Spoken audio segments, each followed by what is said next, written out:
অনুরাগের ছোঁয়া ধারাবাহিকের আগামী পর্বে আমরা দেখতে পাবো ছদ্মবেশী মিশকা সবার চোখের আড়ালে সোনারূপাকে নিয়ে পালাতে গিয়ে ধরা পড়ে গেল সূর্যের কাছে। হ্যাঁ বন্ধুরা, আমরা এমনটাই দেখতে পাবো অনুরাগের ছোঁয়া ধারাবাহিকের আগামী পর্বগুলোতে। মিশকা সোনারূপাকে নিয়ে পালানোর জন্য, সোনারূপাকে ঘুম পাড়িয়ে দেওয়ার জন্য তাদের রুমে এসির মধ্যে একটা গ্যাস স্প্রে করে দেয়, যাতে করে সোনারূপা অনেকটা সময় ধরে গভীর ঘুমে অচেতন হয়ে থাকে। সবাই কোর্টে যাওয়ার জন্য ব্যস্ত হয়ে পড়ে। জয় উর্মি অনেকবার সোনারূপার ঘুম ভাঙানোর চেষ্টা করে, কিন্তু কোনো মতেই সোনারূপা ঘুম থেকে উঠতে চায় না। তখন ছদ্মবেশী মিশকা চালাকি করে বলে যে আমি তো আছি আর শেফালিও আছে, আমরাই ওদের খেয়াল রাখবো।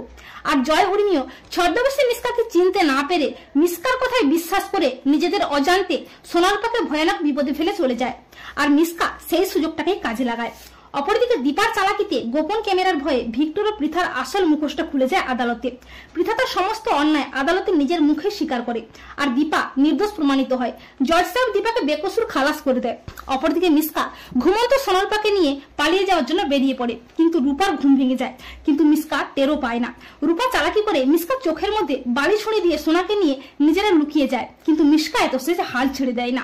মিশকা সোনারূপাকে তন্ন তন্ন করে খুঁজতে থাকে। মিশকা অনেকটা হিংস্র হয়ে ওঠে, আর সোনারূপাও বেশিক্ষণ মিশকা থেকে লুকোতে পারে না। মিশকা আবারও খুঁজে বের করে সোনারূপাকে, আর বলে কি ভেবেছিস রূপা, আমার হাত থেকে পালাবি? আজ তোদের আমার হাত থেকে কেউ বাঁচাতে পারবে না। এই বলে মিশকা যখনই সোনারূপাকে টানতে টানতে গাড়িতে তুলতে থাকে, ঠিক তখনই সূর্য বাড়ির দিকেই আসছিল। সূর্য হঠাৎই দেখতে পেয়ে যায় মিশকাকে। সূর্য বলে কে আপনি, ওদের নিয়ে কোথায় যাচ্ছেন? তখন রূপা বলে বাবা আমাদের বাঁচাও, ও মিশকা আন্টি, ও আমাদের মেরে ফেলবে। তখন সূর্য ছদ্মবেশী মিশকার দিকে বন্দুক তাক করে বলে মিশকা তুই আর পালাতে পারবি না, তোকে আমি মেরেই ফেলবো, তুই ওদের কোনো ক্ষতি করবি না। আর ঠিক তখনই পুলিশ হাজির হয় সেখানে।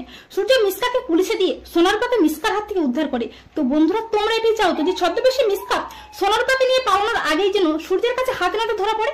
কমেন্ট করে জানিয়ে দাও তোমাদের মতামতটি।